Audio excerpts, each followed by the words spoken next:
Donc, je vais vous parler un petit peu d'une expérience dans le domaine de la pédopsychiatrie. Le thème est de la guérison. Nous allons voir ensemble 3 cas cliniques. Et tout d'abord, je vais parler un petit peu sur la philosophie qui est derrière.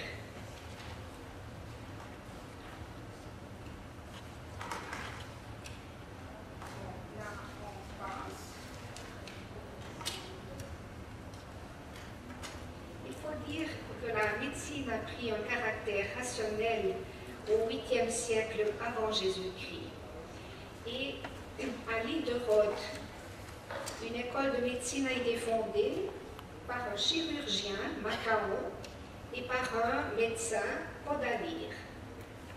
Après eux, à Kos, il y a une école de médecine dont le principal représentant a été Hippocrate, et une autre école qui a été contemporaine à celle de Kos, qui était l'école de Cnide, dont le plus grand représentant a été Galien. Il y en a eu d'autres en Italie, en Égypte et ailleurs. Mais ce sont ces 2 écoles, l'école de Kos et l'école de Cnide, qui ont influencé la médecine que nous connaissons actuellement.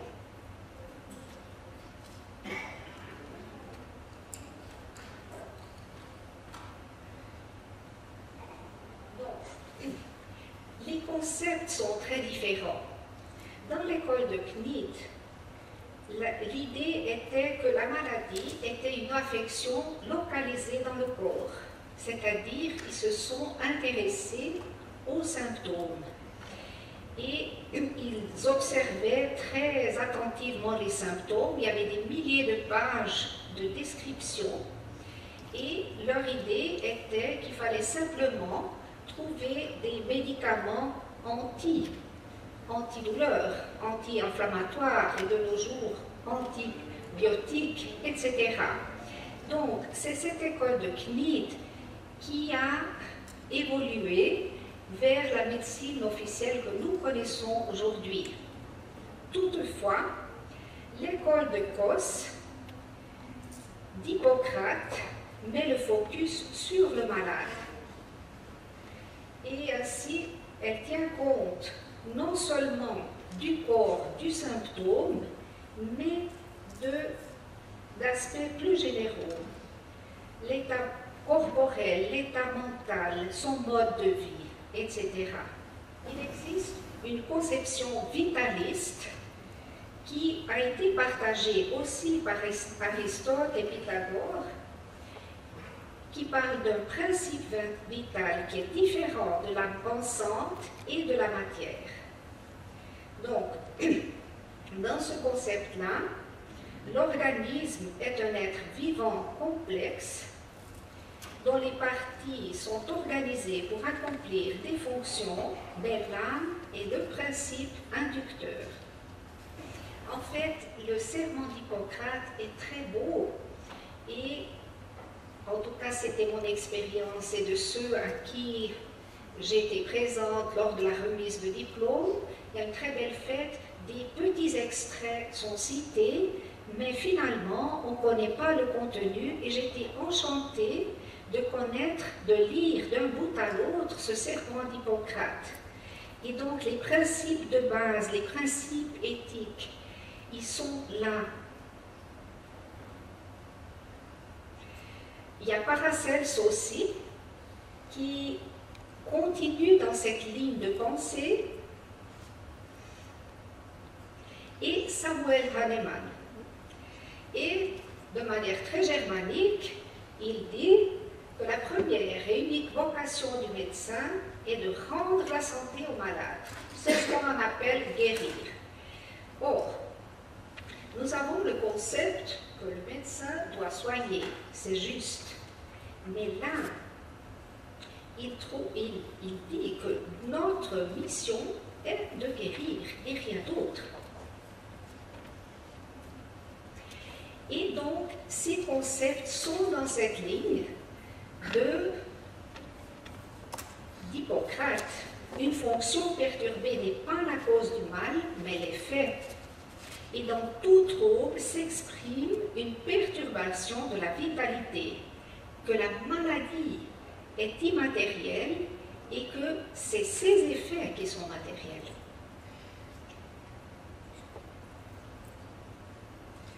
Donc Hahnemann a testé lui-même sur lui et sur sa dizaine d'enfants 64 médicaments.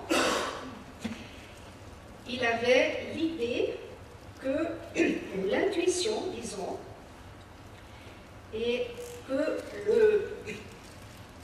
le poison, par exemple, qui pouvait déclencher certains symptômes chez la personne saine, pouvait être utilisé pour guérir le malade. Donc, il a établi cette loi de la similitude. Je vais commencer maintenant par le premier cas clinique. C'est une fille qui habitait dans une région rurale, montagneuse, en Suisse, et qui avait 8 ans. Donc, la mère est venue avec elle, parce que cette fillette avait une agitation nocturne croissante qui commençait au crépuscule et qui s'accompagnait de frayeurs et durait plusieurs heures. Donc souvent, cette fille était dans cette agitation jusqu'à 3 heures du matin et personne ne pouvait éteindre la lumière.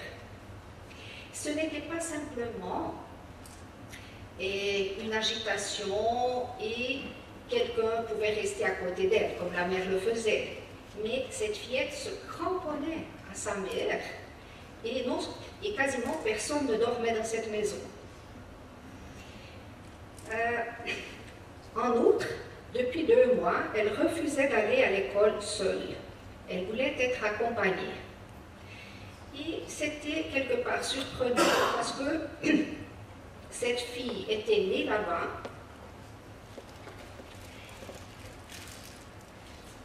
Ce qui avait changé dans ces 2 derniers mois, c'était que la famille avait quitté une vieille ferme très moche et était dans une maison neuve où chaque fille avait sa chambre. Elle avait changé de prof parce qu'elle était entrée en 3e, mais elle restait dans la même école. Et rien d'autre n'a pu être relevé dans son histoire. Donc, dans ce premier contact, je vois une fillette très grande, un peu rigide, les pupilles dilatées, elle était tachycarde et son articulation était difficile. Elle était angoissée, mais pouvait sourire par moments, par quelques secondes. Mais elle se croyait en danger de mort. Samantha se plaignait de visions terrifiantes la nuit. Elle voyait des squelettes et avait très peur des ombres. Et de jour, elle, qui est née à la campagne, qui a grandi là-bas, craignait les chiens et les chevaux. Elle avait peur qu'ils la mordent, ceci va encore, mais qu'elle soit dévorée par eux. Dans les 20 minutes que je l'ai vue seule, elle a exprimé une autre idée, une autre conviction. Elle avait le sentiment que les parents n'étaient pas ses vrais parents, que c'était des imposteurs, et que le paysage autour d'elle n'était pas réel, que c'était une sorte de scénario. Donc, c'est une situation assez grave qui dure déjà depuis 2 mois. Cet enfant est en incapacité d'être seul. Elle a des angoisses archaïques à caractère psychotique. Il y a une défaillance du principe de réalité. Il y a ces hallucinations. Donc, on pense, comme première hypothèse, une psychose débutante. Il faut dire que la mère était plus qu'une mère suffisamment bonne, comme le dit Winnicott, mais vraiment une mère qui avait beaucoup d'empathie, beaucoup de patience, qui était là. Dans ce cas-là, mon intention était de demander qu'elle soit accueillie à l'hôpital de jour pour enfants qu'il y avait à 80 km du village où elle habitait. Je l'ai annoncé, mais on était début octobre et ils ont accepté l'inscription pour août de l'année suivante.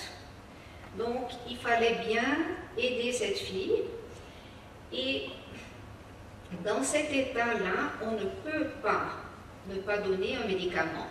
Toutefois, et la plupart des médicaments qu'on utilise en psychiatrie, on ne peut les donner à un enfant. Donc, on a essayé de l'aider par un médicament homéopathique. Alors, on a fait la sélection des symptômes pour le choix du médicament, ce que vous voyez. Et je regrette ici, les termes sont en allemand, mais c'est droit ce que vous avez vu en français. Et on voit que les 3 premiers médicaments qui sont indiqués, Iociamus, Stramonium et Belladone, ils appartiennent à la même famille botanique des Solanacées. Les Solanacées ont beaucoup de représentants toxiques, mais une partie des Solanacées est mangeable, comme les tomates et les pommes de terre. Cette famille et ces plantes ont des alcaloïdes, l'atropine, l'iocyanine et la scopolamine, qui ont des propriétés hallucinogènes. Et j'étais sûre qu'il fallait faire le choix parmi un de ces 3 médicaments. Vous voyez que la structure chimique de la molécule est très très semblable de ces 3 alcaloïdes. En fait, l'atropine et l'iocyanine, elles sont des isomères, c'est-à-dire il y a une symétrie, la composition est la même, mais c'est des isomères, il y a une symétrie optique entre les deux. Et la scopolamine, celle d'en bas, qui est extraite du stramonium, ressemble aussi beaucoup.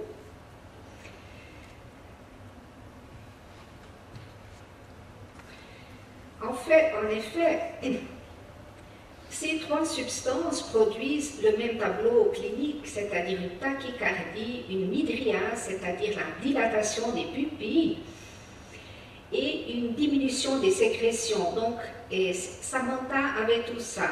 Elle avait les yeux, les pupilles dilatées, elle avait la bouche sèche, elle avait une tachycardie.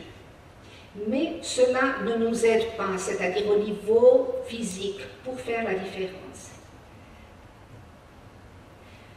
Je vais passer là. Et comme à cause de l'intensité de ses symptômes, elle a reçu le stramonium, une dose unique, un granule, dans la puissance 200 CH. Et l'évolution clinique a été très intéressante. En moins de 2 semaines, ces hallucinations ont disparu. L'intensité et la durée des frayeurs la nuit a diminué. Toutefois, la peur des animaux a persisté, ainsi que le refus d'aller à l'école. Mais c'était assez intéressant de voir mère et fille qui arrivent. La mère disait, bon, il y a encore des difficultés, elle doit être amenée, mais cette tension n'existe plus chez ma fille. Elle dort quasiment toutes les nuits maintenant, et ça peut aller comme ça. Toutefois, je la voyais chaque semaine, et Samantha persistait avec la peur d'être mordue ou dévorée, et elle maigrissait par un refus alimentaire. Et à table, elle sentait l'odeur des aliments, de peur d'être empoisonnée par sa mère. Et elle a développé une jalousie pathologique envers sa petite sœur.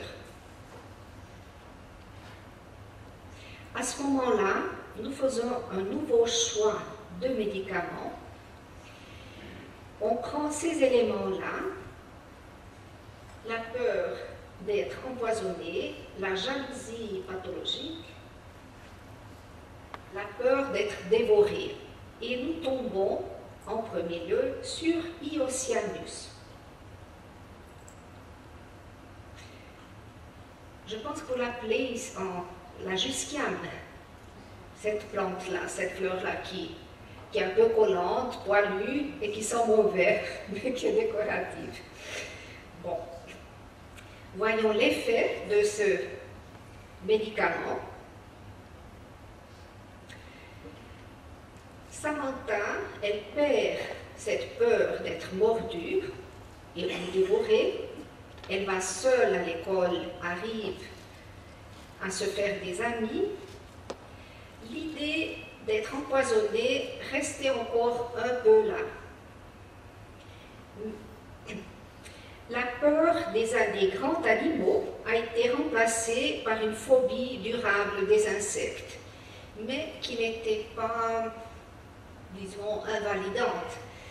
Elle n'allait pas à un pique-nique, par exemple, mais autrement, elle se portait relativement bien. Si dans un premier temps, je la voyais chaque semaine, au bout de 4-5 mois, je la voyais une fois par mois, et après, on a espacé à tous les 2 mois, tous les 3 mois, on faisait des contrôles.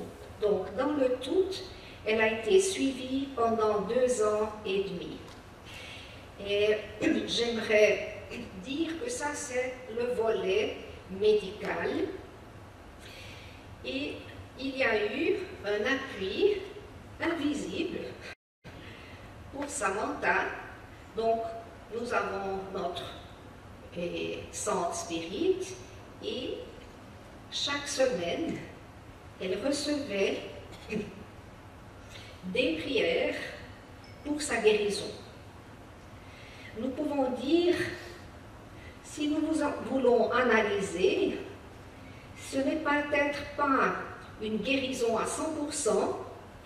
Vous voyez que certains symptômes sont restés, mais qu'elle pouvait parfaitement vivre avec. Les rituels de vérification lui prenaient, elle allait 3 fois voir si la porte de la maison était bel et bien fermée, mais ce n'était pas pathologique. Nous avons perdu contact avec cette fille, mais je suis restée dans cette région encore 3 ans, et je suis sûre que la famille nous aurait contactés, ou même la fille elle-même, si une péjoration avait eu lieu. Maintenant, je passe à une autre situation clinique. C'est une madame F, de 47 ans, qui est institutrice. Et c'était assez particulier, elle téléphone pour demander une consultation urgente. J'étais de garde le lundi. Et puis elle me dit, oui, c'est urgent, il y a crise, mais je veux venir dans 2 jours, parce que je dois venir un mercredi après-midi, il faut que ce soit entre 2 et 4 heures de l'après-midi, ce qui n'est pas habituel. Quand c'est urgent, les gens viennent dans la demi-heure qui suit.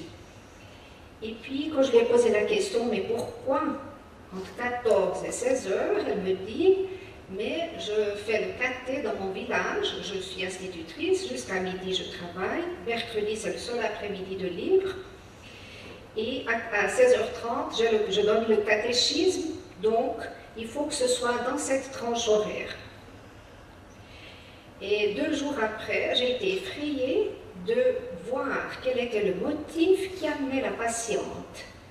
Donc, elle avait serré le cou de son fils de 6 ans pour l'étrangler. Et elle vient accompagnée de ses 2 enfants.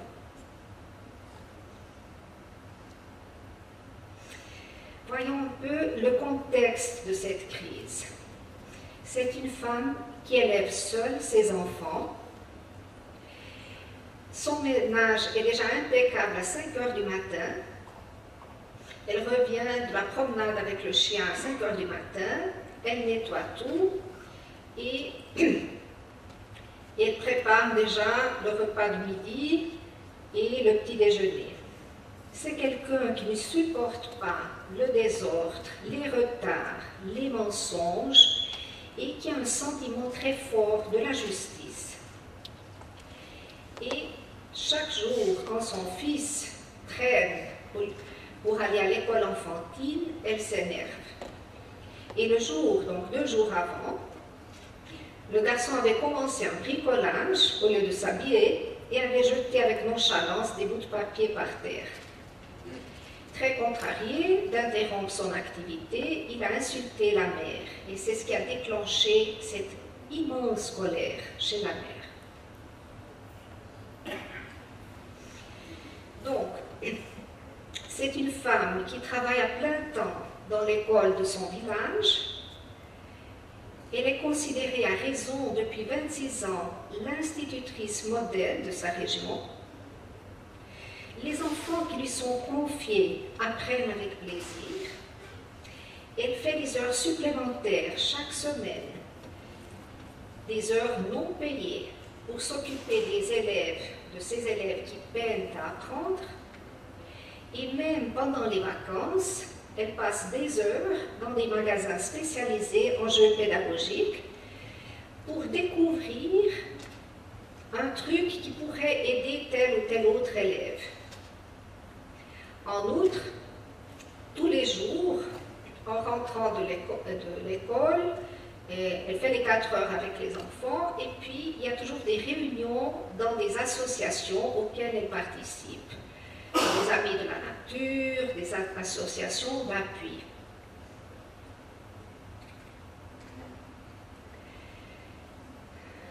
Cette dame avait subi une poliomyélite à l'âge de 2 ans. Elle avait des séquelles au visage, une paralysie faciale droite.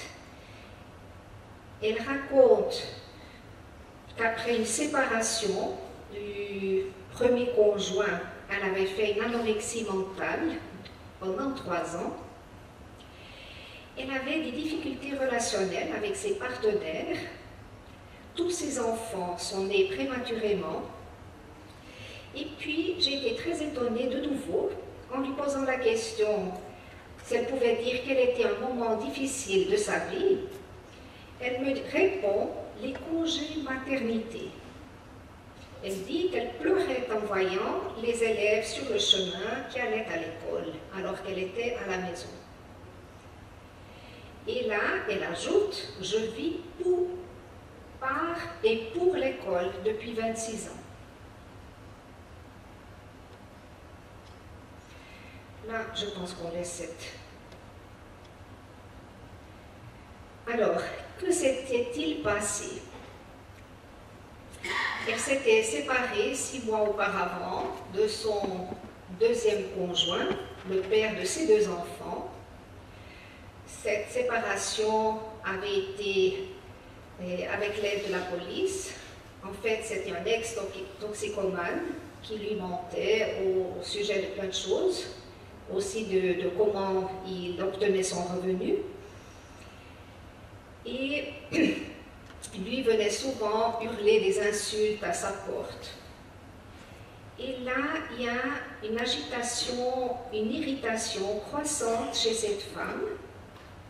Elle a peur de l'opinion des parents, c'est un tout petit village où elle vivait. Et puis, elle a eu l'idée que les parents pourraient signer une pétition pour la destituer de son poste. Il y avait un fort sentiment d'insécurité, et insécurité à tous les niveaux, aussi physique. Et alors elle achète un immense chien qu'elle doit promener 3 fois par jour, dans l'idée de se protéger. Surgit aussi l'idée délirante d'une conspiration contre elle, et elle se croit à risque d'être poignardée. Et le moment qui pour elle était le plus difficile, c'était quand elle devait vider la boîte à lettres. D'une part parce qu'elle était tournée vers la boîte à lettres, et d'autre part parce qu'elle avait peur qu'une pétition arrive, donc le courrier qui pouvait être là-dedans. Donc, cette femme de 47 ans avait l'air d'en avoir 60 et quelques. Elle était très tendue, très maigre. Elle avait une hypotrophie généralisée des muscles qui était beaucoup plus visible aux jambes. Et elle présentait des contractions involontaires au visage. Sa bouche présentait une distorsion impressionnante. Lorsqu'elle parlait, il y avait comme une ondulation. C'était très étrange. Elle parlait fort et on sentait sa détresse et sa rage.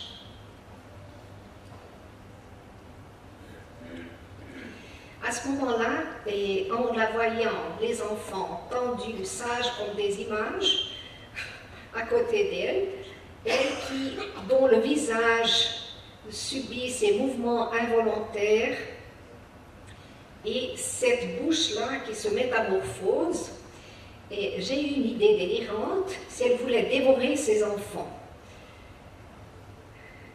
J'ai proposé l'hospitalisation, elle n'a pas accepté. Elle n'avait pas le temps. Mais elle se disait prête à venir tous les mercredis après-midi amener son fils. Et là, je me dis, mais il y a quelque chose qui ne joue pas. Et elle rend le fils responsable de son comportement. Son fils n'était pas pire que les autres. Et là, on entre dans une négociation, on entame une prise en charge bifocale, l'enfant sera vu par une psychologue et la maman par moi-même. Elle refuse aussi un traitement. Elle ne veut pas, elle n'estime pas avoir de difficultés. Elle s'engage à ne pas faire du mal à ses enfants et de donner des nouvelles tous les 2 jours par téléphone. Et c'était une situation à risque, bien sûr, mais à ce moment-là, c'était ce qu'on pouvait faire.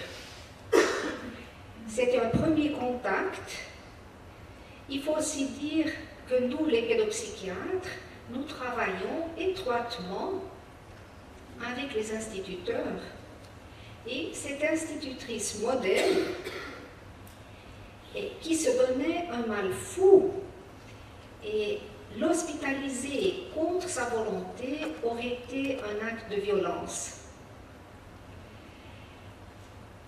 Il existe en Suisse un dispositif légal qui s'appelle la privation de liberté à des fins d'assistance.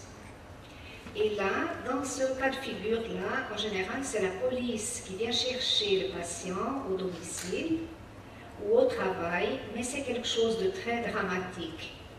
Donc, on a entamé une négociation pour voir si on pouvait, là, gérer cette situation. J'ai pensé quel médicament homéopathique, parce que là, j'avais le sentiment qu'elle pourrait l'accepter, pourrait l'aider. Et j'ai pensé à cette rubrique, folle du travail, workaholic, et nous voyons qu'il y a tous ces médicaments qui peuvent entrer en ligne de compte. J'ai aussi pensé à ces tics nerveux, et puis voilà, il y a encore ces médicaments-là, mais la plupart, c'est des médicaments différents des premiers. La peur d'un malheur. Là encore, on trouve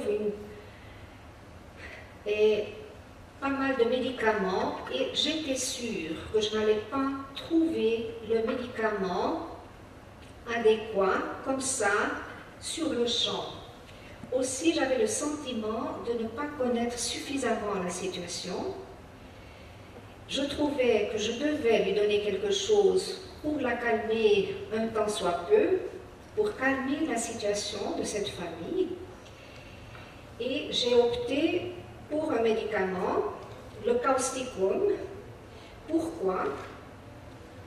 Parce qu'il y a ce côté, ce sentiment de justice qui est très fort associé à ce médicament, cet idéalisme, des multiples peurs, et j'ai trouvé que ça pourrait l'aider.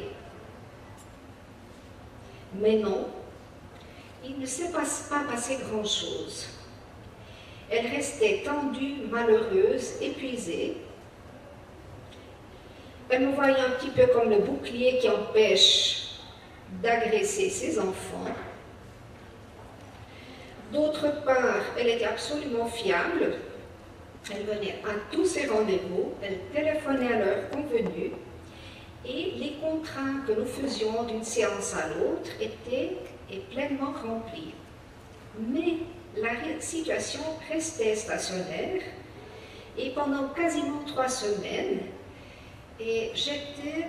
nous étions tous dans une situation inconfortable.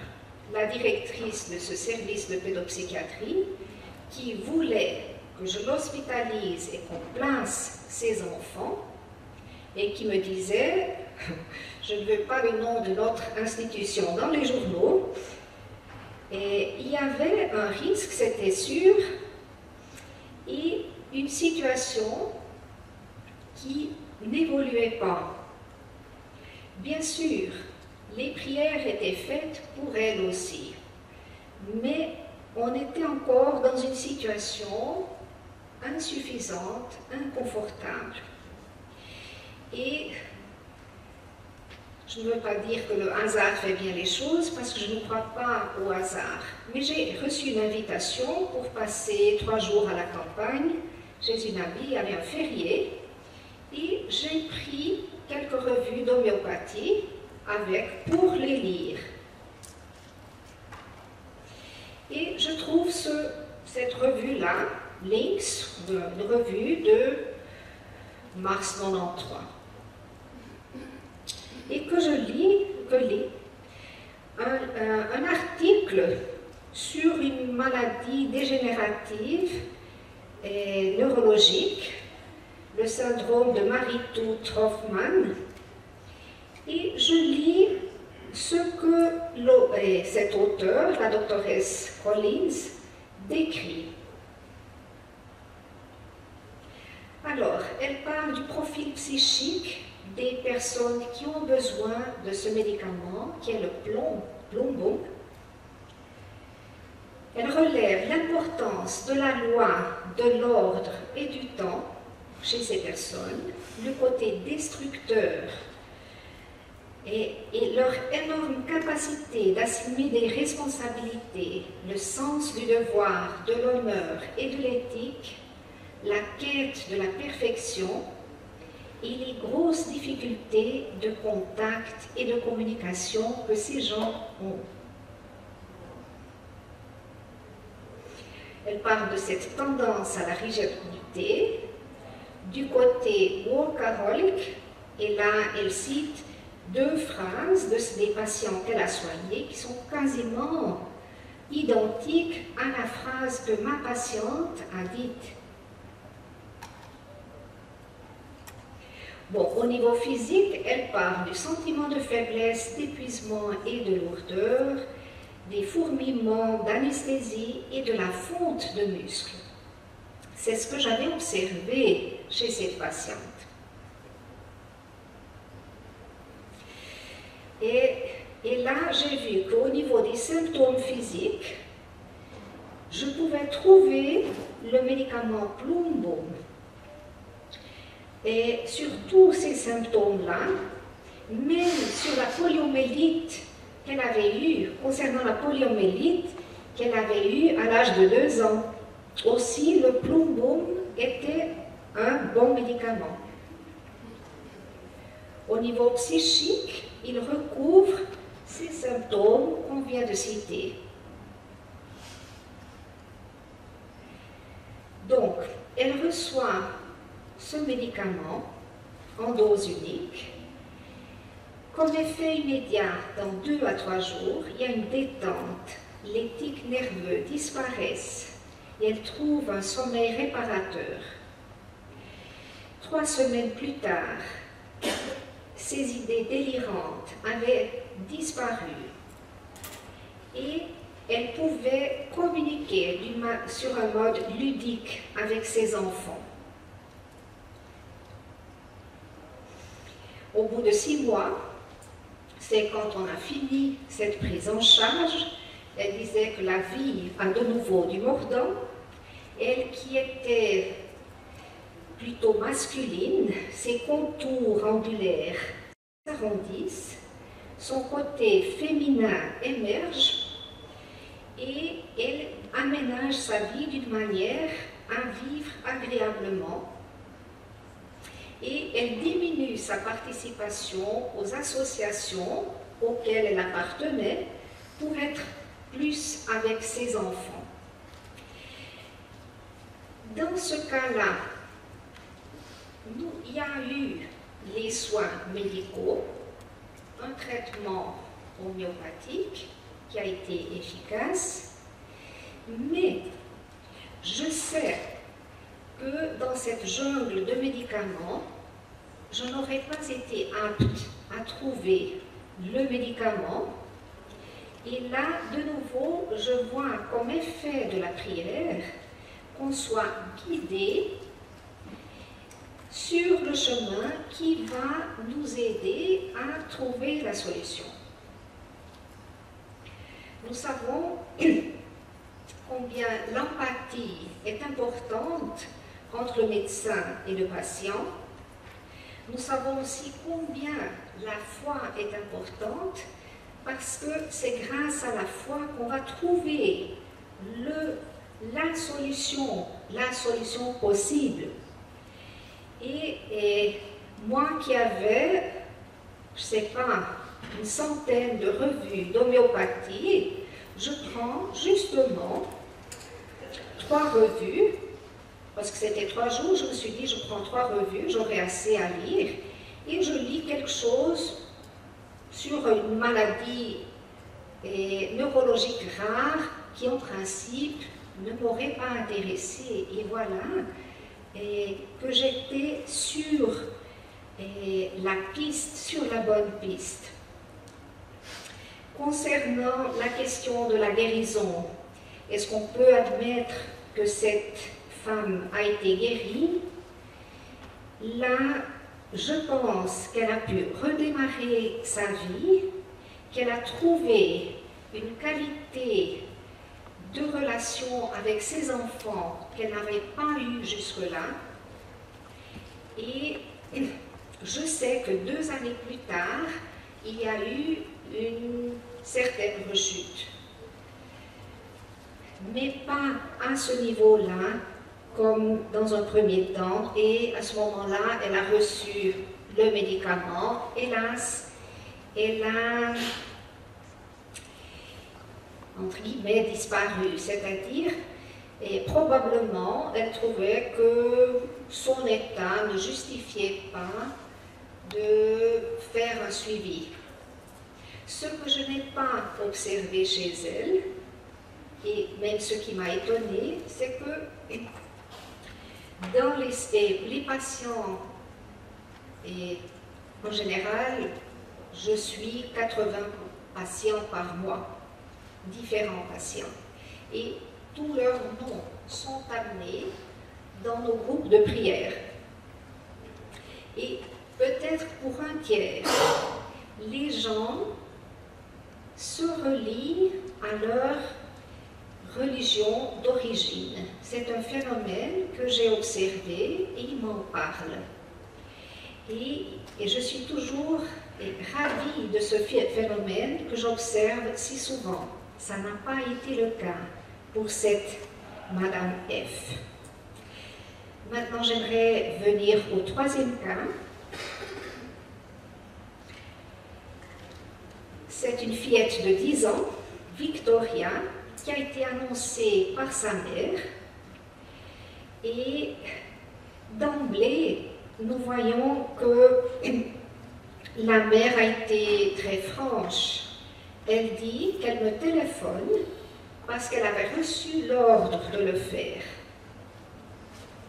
Donc, qu'elle obéissait à une orientation donnée par l'hôpital de jour où se trouvait sa fille. Elle disait que son enfant avait toujours des troubles du comportement de type agressif, qu'elle était très impulsive et que son développement physique était, bon, en fait, bien au-dessus du percentile 3. C'est vraiment, c'était quasiment un anisme. Et elle disait aussi au téléphone que leur relation, la relation mère-fille était très tendue. Et donc, Victoria avait été, et était toujours encore, 3 ans et demi dans une clinique de jour. Et cette sortie progressive était étayée sur 6 mois. Et pourquoi elle pouvait quitter la clinique? Parce qu'elle gérait mieux son impulsivité et agressivité. Toutefois, aussitôt qu'elle a entamé l'école, dans son village, elle allait encore 2 fois par semaine à la clinique de jour, et les 3 autres jours, elle allait dans l'école de son village. Elle a frappé avec violence des garçons à la récré, mais très violemment. Et les profs ont eu peur qu'il y ait des fractures. Il faut se l'imaginer, cette toute petite fille qui fait des crises de rage qui sont impressionnantes. Or, l'institution qui m'envoyait cette fillette ne m'a pas donné un rapport. Elle a été 4 ans chez eux. Et il disait que cette fillette commence une nouvelle étape dans sa vie, donc je ne savais pas ce qui s'était passé là-bas. Et puis ils m'ont dit qu'un des diagnostics posés était un trouble hyperactif avec déficit de l'attention. Et puis ils me disent, mais la Ritaline n'a pas marché pour elle. Donc cette fille était née aux Indes. Elle avait été amenée à un orphelinat à Calcutta dans sa première année de vie par sa mère qui était célibataire. Elle avait un petit poids et présentait des cicatrices de brûlure du 3e degré sur la moitié de son corps et sur son visage. Il n'y avait aucun registre médical de son état ni de son évolution dans cette institution, dans cet orphelinat, qui accueillait des centaines d'enfants. Donc il n'y avait jamais moins que 250 enfants dans cet orphelinat. Alors, c'est un couple de paysans suisses, de montagnards, qui avait déjà 2 garçons, qui adoptent Victoria, qui avait l'âge osseux de 20 mois, mais elle pesait 7,4 kg. Et son état de santé était très précaire. Le pédiatre qui a vu l'enfant, qui s'est occupé de l'enfant, l'a envoyé par la suite dans un centre universitaire pour brûler. Et là-bas, ils ont mis en évidence que ces brûlures dataient de 3 moments différents dans les 6 premiers mois de vie. Et qu'en partie, ces brûlures avaient été produites au fer rouge. Donc, ses débuts ont été très difficiles. Cette fillette était très agitée le soir, elle avait du mal à s'endormir, elle se réveillait 5 fois par nuit en pleurs ou en hurlant. En plus, elle mangeait des insectes, des mouches, des fourmis, de la terre, elle léchait des papiers, elle fouillait dans les poubelles, mais elle était extrêmement difficile à nourrir. Elle rongeait les tétines du biberon et la mère en achetait, mais c'était des dizaines. Elle rongeait les tétines, mais ne buvait pas le contenu. Les parents voulaient au moins qu'elle boive, mais là, il y avait toujours des tensions très fortes à table, des conflits.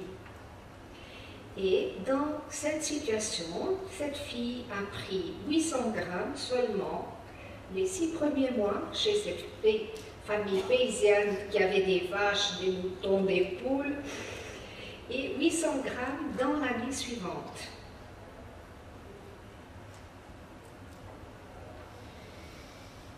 Donc, son développement est très précaire et il y a des difficultés au niveau physique et au niveau psychique. À l'école infantile, dans un premier moment, elle est contente, mais elle ne respecte pas les consignes, elle se montre très oppositionnelle, elle gribouille partout, par exemple. Et le résultat en a été que l'école qui l'a accueillie l'a gardée même pas 2 mois. Et c'est à ce moment-là, à l'âge de 6 ans, qu'elle a intégré l'hôpital de jour où elle est restée 4 années. Elle a été scolarisée à l'hôpital de jour. Son intelligence était normale, le QI a été fait, elle était 93 à l'âge de 5 ans. Donc, c'est ce que la mère informe lors de ce premier contact. Donc, elle dit qu'une partie, c'est le passé, mais une partie des difficultés reste. Elle a ce tempérament fonceur, elle est agressive, elle ne respecte pas les consignes, elle détruit des objets, autant des jouets que le matériel scolaire, qu'il y a une intolérance à la frustration extrême.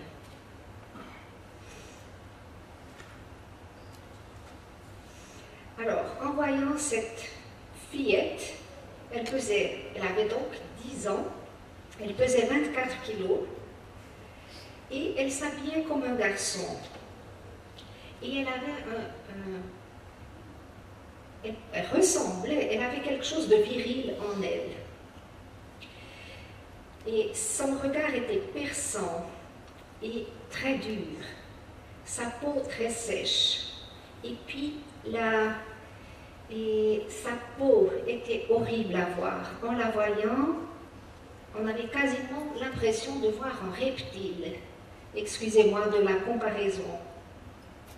Elle avait ses cicatrices de brûlure, très ostensibles, des lésions de grattage rouge vif autour, et elle avait des kéloïdes.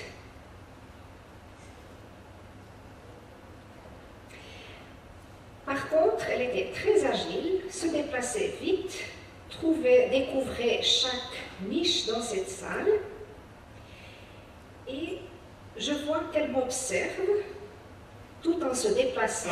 Elle répond à la seconde à certaines questions, mais en même temps, c'est une fille qui est attentive à ce qui se passe dans la salle d'attente, attentive aux voitures qui passent, elle identifie les marques, les modèles, et c'est quelque chose qui me frappe. Et moi, je me sens surveillée par elle. Je remarque qu'en soulevant la main, par exemple, elle raidit et je la sens prête à attaquer. Et elle avait développé des compétences de communication, donc elle s'exprimait bien.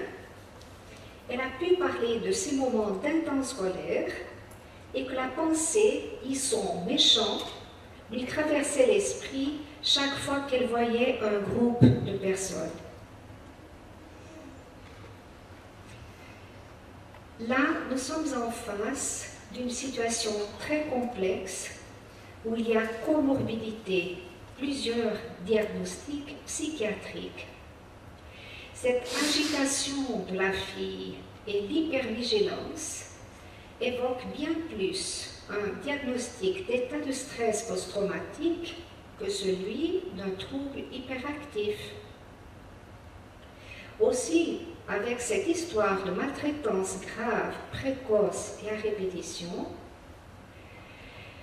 on peut aussi voir qu'il y a eu une histoire d'abandon, de placement, une adoption tardive.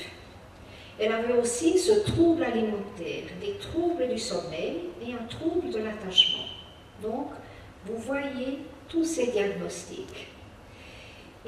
Et à ce moment-là, je me suis dit, cette pauvre fille, elle tombe sur la doctoresse Berchtold, qui est dans sa 2e année de pédopsychiatrie, et j'avais le sentiment de ne pas être en mesure de répondre aux besoins de cette situation si grave.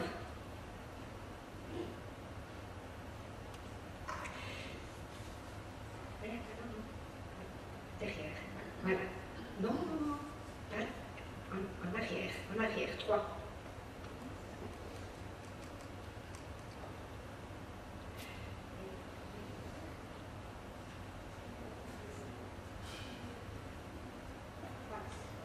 Donc, d'une part, cette fillette m'étonnait par sa capacité de solliciter de l'attention, d'être présente, elle qui avait connu tant de thérapeutes dans l'institution, d'être capable d'entrer en lien avec moi. Et dans un premier temps, il y avait une vivacité et une joie très grande chez l'enfant. Mais assez vite, cela s'estompe. Il émerge un autre côté, soucieux, anxieux et sombre chez elle. La tension est visible sur son visage crispé, aussi par son sourire qui ressemble plutôt à une grimace. Au bout de 4 mois, Victoria me parle des menaces qu'elle entend, des rires moqueurs qu'elle entend chaque soir dans sa chambre, aussi des monstres qui entrent chez elle et qui veulent la frapper. À ce moment-là, elle était très tendue et de nouveau, elle a agressé des enfants avec violence. Et ces accès de rage ont mis en péril son projet d'intégration dans l'école du village. Donc, c'était en parallèle. Je ne savais pas quelle suite donner. Je voyais l'enfant, mais la situation restait très difficile. Et ce que je me suis mise à lire, étudier profondément chaque médicament que l'on peut utiliser dans les situations de violence qui existent en homéopathie. Il existe une 30aine. Et puis, en lisant un livre d'un auteur indien, Sankaran, L'âme des médicaments, il parle d'un médicament que je n'avais pas entendu parler. Il parle de licinium qui est extrait de la salive d'un enfant qui a la rage, ou d'un chien qui a la rage. Et je trouve les éléments. Elle reçoit ce médicament, elle le prend.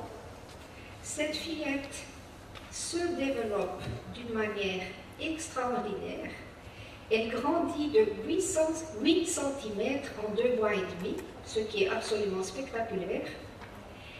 Elle se calme, elle se met à dessiner avec plaisir, à vivre avec plaisir, et elle dessine un dessin que je n'oublierai jamais, qui est la fin de l'éclipse. Au niveau symbolique, c'était absolument merveilleux. Et j'ai cru qu'elle était guérie. Mais hélas, tous les 3 mois, il y avait encore des moments d'extrême violence. Et ayant une sœur qui allait dans un centre spirit à Rio où il s'occupait d'enfants, et j'ai demandé à ma sœur qu'elle aille faire une consultation pour cette fille pour voir de quelle manière je pouvais l'aider. Et peu de jours après, elle me téléphone, ma sœur, pour me dire « Je ne suis pas autorisée à te dire quel est le contexte. C'est une situation grave, très complexe, mais elle recevra de l'aide. » La semaine d'après, Victoria, qui en général était une fille très vive, très joyeuse, elle arrive en larmes, mais les larmes coulent doucement. Et puis je lui dis, mais je t'ai jamais vue comme ça, tristonnette. Et puis elle me dit, vous savez, il y a 3 jours, je regardais mon livre et superposé à ce livre, je voyais une sorte de film. Je me voyais pas en tant que femme, en tant que fille, mais en tant qu'homme, au bord d'un volcan, et je voyais des mères avec des enfants maigrichons, basanés comme moi, qui me suppliaient d'avoir pitié, mais j'ordonnais des sacrifices humains. Et elle dit, comment ai-je pu être aussi cruelle? Et il y avait un moment très important dans cette prise en charge, c'était un moment de mutation vraiment. Et cette fille, qui posait des questions qu'elle-même répondait, a dit « J'aime pas tellement les gens, mais je voudrais faire le bien. Et je vais peut-être aider les paysans avec les animaux parce que les animaux, je les aime. » Et c'est ce qu'elle a fait. Et je peux dire que la prise en charge de Victoria a duré 4 ans. Et pendant ces 4 années, c'est-à-dire le gros du travail a été fait pendant 1 an et demi. Mais j'avais beau travailler dans un autre service de pédopsychiatrie, elle m'a suivie encore pendant 2 ans et demi, alors qu'il n'y avait plus d'indication de traitement. Dans le cas de Victoria, je peux affirmer qu'il y a eu guérison. Et j'en étais très heureuse pour elle. Aussi, ça m'a apporté quelques réflexions. Je pense, et puisque moi je crois à la réincarnation, que finalement, peu importe la taille de notre dette, si on est prêt à changer d'attitude, on reçoit l'aide qu'il nous faut. Et dans le cas de cette Victoria, je peux dire, ou je pense, que c'était la guérison. Merci.